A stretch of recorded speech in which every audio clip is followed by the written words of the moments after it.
안녕하십니까. 오늘은 19번째 시간입니다. 오늘은 입주자 대표의 소집 원자 그리고 소집 절차에 대해서 설명을 드리겠습니다.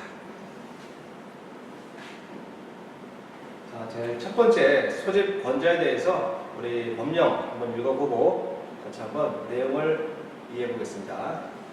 자, 공동주택관리법 시행령 제14조 제4항을 한번 읽어볼게요. 입주자 대표회의는 관리 규약으로 정하는 바에 따라 회장이 그 명의로 소집한다. 자, 대표회의는 관리 규약에서 정한 절차가 다음 페이지 나올 건데요. 그 절차에 따라서 누가요? 회장이 입주자 대표회 회의를 입주자 대표회 구성원한테 소집 통보한다는 얘기죠. 반드시 그 통보할 때는 회장 명의로다가 소집을 해야 합니다. 자, 계속 읽어볼게요. 다만 각 호의 어느 하나에 해당하는 때는 회장은 해당 일로부터 14일 이내에 입주자 대표회를 소집해야 하며 회장 회의를 소집하지 않은 경우에는 관리 규약으로 정하는 이사가 그 회의를 소집하고 회장의 직무를 대행을 하도록 한다. 자, 여기 단서조항 한번 읽어보시면 원래는 회장이 그 명의로 회의를 소집을 해야 되는데 회장이 소집하지 않고 아래에 나와 있는 입주자 대표의 구성원 3분의 1 이상이 청구하거나 또는 입주자 등 10분의 1 이상이 요청하거나 또는 전체 입주자의 10분의 1 이상이 요청하는데 이 전체 입주자 등이 아닙니다. 여기 등이고 이게 자예요. 차이가 뭐냐? 전체 입주자 10분의 1 이상은 여기 나온 것처럼 장기성 계획의 수립 또는 조정에 관한 사항만 입주자의 10분의 1이다. 이렇게 규정이 되어 있네요. 장기성 계획에 관한 것은 입주자, 소유자에 관한 사항이라 입주자 등 하면은 사용자까지 들어가죠. 사용자는 대상이 아니다는 거죠. 이렇게 어느 하나에 해당해서 회장한테 회의를 좀 소집해 주세요 라고 했는데 회장이 14일 이내 회의를 소집을 해야죠. 근데 소집을 14일 이내 하지 않았을 경우 어떻게 하느냐? 그때는 앞에서 설명드렸던 전에 이제 같이 공부했던 관리 규약으로 정하는 이사, 앞에서 어떻게 설명드렸죠? 네, 서울시 관리규약 중칙에 뭐라고 되어 있었습니까? 이사 중에서 연장자 수이다. 그죠? 만약에 이사가 없는 경우에는 어떻게 한다고요? 감사를 제외하고 동별 대표자 중에서 연장자 순서로다가 그렇게 설명드렸죠. 그래서 이사가 그 회의를 소집을 하고 회장의 직무를 대행하도록 한다라고 규정이 되어 있습니다. 보통 회장이 회의를 소집하는데 회장이 아닌 여기 1호부터 3호에 해당하는 어느 하나의 그 단체라고 하죠. 단체가 회장한테 회의를 소집해 주세요 라고 요청할 수가 있는데 회장이 그러면 14일 이내에 반드시 회의 소집을 해야 돼요. 근데 회의 소집을 안 하는 경우가 간혹 있습니다. 그럴 때는 관리규약으로 정하는 이사가 그 회의를 소집도 하고 회장의 직무도 대행한다. 그러면 소집하지 않는 경우는 주로 어떤 경우냐 이거죠. 어떤 경우냐? 주로 회장의 해임 요청 시 보통 여기에 해당돼요. 회장이 해임 요청이 들어왔을 때 회장이 법령 위반, 관리규약 위반, 성관리 규정 위반 여러 가지 위반 사항 있죠.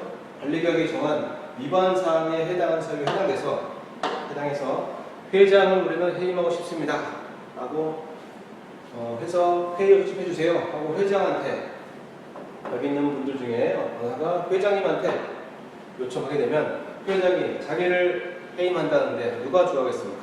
그죠? 그래서 회장이 회의를 소집하지 않는 경우가 많다 이거죠. 그러면 계속 회의 소집하지 않고 있어야 되느냐? 그러면 안 되죠. 그래서 이런 경우에는 어떻게 하냐? 회장은 그러면 소집하지 말고 관리구역 정하는 이사가 회의도 소집하고 회장의 직무가 뭐라 그랬습니까? 입주자 대표를 대표하고 회의 의장이 된다 그랬죠? 그러한 직무를 이사가 대행하면 되겠다는 거죠. 자, 이 사항을 그림으로 한번 그려봤어요. 자, 회장은 대표의 구성원들한테 회의 소집 권한 있다 그랬죠. 그죠? 근데 회장이 소집하지 않고 여기 있는 대표의 구성원 4분의 1 이상이 또는 입주자 등 10분의 1 이상이 또 장기성 계획 수립 조정에 관해서는 전체 입주자 10분의 1 이상이 회장한테 회의를 좀 소집하세요 하고 요청을 할 수가 있죠. 그러면 요청받은 회장은 14일 이내에 회의를 개최 소집을 해야 합니다. 만약에 14일 이내에 14일 경과했다, 회의 좀 안 했다, 그럴 경우에는 회장은 빠지고 그 다음에 누가 한다 했죠? 여기 나와 있는 이사가, 관리규약에서 정하는 이사가 그 역할을 다 하고 회의도 이사가 의장이 돼서 회의를 진행하면 되겠다. 이러한 내용입니다. 어렵진 않죠? 다음 내용을 또 읽어볼게요.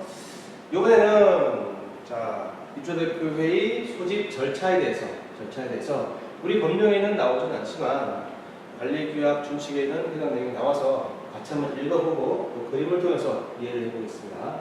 서울시 관리규약 준칙 제17차 36조에 따르면 제목이 회의 소집 절차입니다. 회의 소집 절차. 제 1항 읽어볼게요. 회장이 회의를 소집하고자 할 때, 회의 개최일 5일 전까지 일시와 장소와 안건, 일시는 어떤 일시예요? 회의 일시, 장소는 회의 장소, 안건은 회의 안건을 동별대표자 및 관리주체에게 서면으로 또는 수신 확인 가능한 전자, 우편 등 전자된 방법으로 통지를 하고 관리주체는 이를 동별 게시판 및 통합정보마당에 공개해야 한다. 여기까지 끊어보겠습니다. 회장이 회의를 소집하고자 할 때 여기는 회장이 입주자 대표의 구성원을 대상으로 회의를 소집하고자 할 때 여기는 입주자 대표의 구성원이죠. 구성원들한테 회의를 소집하고 싶어. 그러면 바로 회의할 테니까 나와. 이게 아니고요. 그 절차가 있단 말이죠. 최소한 회의 소집하는 날 이전 5일 전에 뭐를 하라고요? 통지를 해라. 5일 전에. 여기서 5일 전은 회의 개최일 하나 끊고, 그 다음에 5일 끊고, 또 전 끊고, 이렇게 각각으로 보셔야 한다는 거 중요합니다. 잊지 마셔야 됩니다. 자, 회의 개최일은 이날이죠. 이날. 그러면 5일은요, 여기처럼 1, 2, 3, 4, 5 이렇게 5일입니다. 그리고 전이니까 이전. 이때 뭐 한다고요? 이때까지 통지해야 된다. 여기까지 소집 통지해야 된다. 이렇게 보셔야 합니다. 따라서 총 소집 통지일하고 개최일하고 다 되었을 때는 7일 이상이 돼요. 7일 이상. 왜요? 소집 통지할 때는 초일 불산일 원칙이 적용이 되죠. 그죠? 초일은 0시부터 시작되면은 초일이 산입되는데, 그리고 보통 소집 통지할 때 0시에 정확히 통지하는 경우가 거의 없다 이거죠. 그래서 0시 1초 이후에 만약에 소집 통지하게 되면 해당하는 날은 제외하고 그 다음 날부터 기산한다 이거죠. 다음 날. 5일은 반드시 들어가야 되니까 다음 날 1일차, 2일차, 3일차, 4일차, 5일차. 요 5일 동안은 회의를 개최하면 안 되겠다는 거죠. 그래서 5일이 지난 다음 날 회의를 개최하면 되겠다. 그래서 이렇게 여기는 5일이, 여기는 5일과 동일하다는 거죠. 이해됐습니까? 자, 5일 전에 소집 통지하는데 그냥 이날 회의하니까 나오세요. 그때 안건을 알려드릴게요. 하면 되겠습니까? 안 되죠.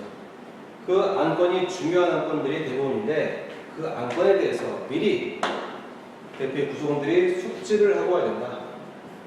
숙지를 미리 하고 와서 회의 때 자기의 의견을 서로 개진을 하고 또 나중에 표결까지 해야만 된다는 거죠.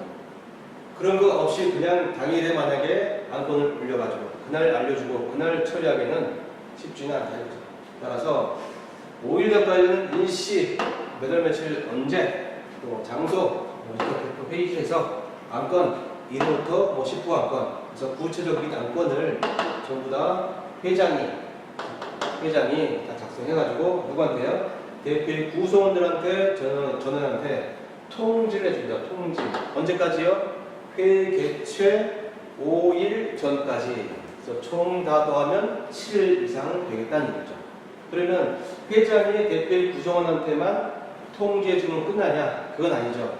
입주자 등도, 입주민들도 회의가 언제 하는지, 어떤 안건 가지고 회의하는지 반드시 알아야 될 권리가 있다. 따라서 회장은 관리주체에게도 똑같이 회의 일시 장소 안건을 통지해줍니다. 그 관리주체는 그걸 받아서 이제 주민한테 뭐 한다고요? 주민한테 공개를 한다.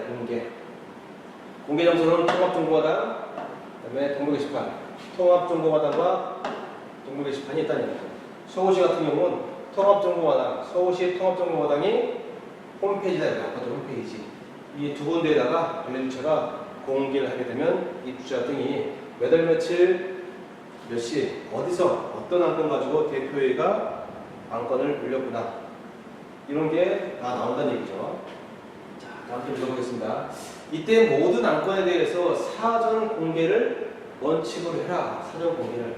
그러니까 관리주체는 동별 게시판하고 통합정보마당에 안건 올릴 때 여러 가지 안건 다 사전에 뭐 1호부터 10호까지면은 1회에서 10호는 1호부터 10호까지 전부 다 구체적으로 다 써줘야 돼요. 그래서 동별 게시판하고 통합정보마당에 공개를 반드시 해줘라.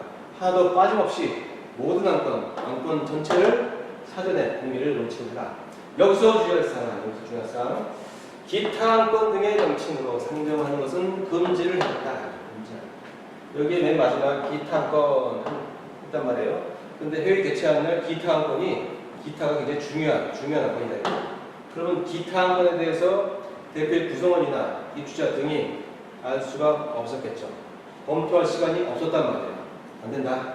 기타 안건을 하지 말아야 된다. 정확히 어떤 안건인지 구체적으로 다 기재해가지고 회장은 대표의 구성원한테 통지도 해주고, 또 관리주체는 입주자 등한테 여기에다가 공개를 해줘야 한다는 겁니다. 자, 여기서 예외사항 하나 발견. 만약에 그가 회의 개최 5일 전까지 이런 취지로다가 소집 통지도 하고 또 주민한테 공개를 하는데, 만약에 긴급한 사유가 생기면 어떨까? 또는 전에 했던 회의 목적이 똑같은 회의를 또 한다. 그러면 그 회의는 전에 어떤 의도가 있었는지, 어떤 목적이 있었는지 충분히 알게 되죠. 그럴 때도 5일을 지켜야 되는데, 그때는 예외적으로 회의 개최 일정을 단축을 해야 한다, 할 수가 있다는 겁니다. 원칙, 회의 일정 단축은 안 된다. 원칙, 반드시 여기 나온 것처럼 5일 전에 해야 되는 게 원칙. 예외적으로 단축할 수 있는 거 두 가지 사유. 하나는 뭐라고요? 같은 목적으로 또 회의를 다시 소집한다. 그러면 어떤 회의를 지난번에 했는데 그 회의를 다시 소집한다면 그 회의의 내용을 이미 알고 있다고 그죠? 알고 있으니까 굳이 또 5일 이상 거칠 필요가 없는 거죠. 또는 아주 긴급을 요하는 거예요. 예를 들어서 뭐 승강기에 부품이 갑자기 교체해야 되는데 이걸 빨리 교체하지 않으면 안전에 문제가 있다든지, 놀이터가 어디가 고장이 나가지고 안전에 문제가 생겼으니까 빨리 고쳐야 된다든지, 이런 부득이하게 긴급한 사유가 해당될 때 이럴 때에도 5일 이상 지켜야 되느냐? 그렇다는 거죠. 이렇게 어쩔 수 없는 경우에는 회의 일정을 5일 전이 아니고 단축할 수 있다. 그럼 5일 전이 아니면 한 이틀 전까지 해야 됩니까? 3일 전까지요? 하루 전까지요? 이렇게 정할 수 있을까요? 물론 정할 수 있는데, 이 서울시 관리 준칙에서는 그 회의 개최 일정을 언제까지 단축해라는 말이 없어요. 그죠? 그렇다면은 진짜 그 회의 안건이 긴급해서 오늘 오전에 통지하고 오후에 회의 개최 가능할까요? 네, 가능하겠습니다. 따라서 회의 개최 일정 단축에 대해서 며칠 이상 또 몇 시간 이상 이런 내용이 없다면 지금 통지하고 또 오후에 또는 내일 바로 회의를 개최할 수 있다. 그런 사항도 추가로 이해해 주시면 감사하겠습니다. 자, 어렵지 않죠? 네. 회의의 소집 절차 회의 소집권자 같이 알아봤습니다. 오늘도 수고 많이 했습니다.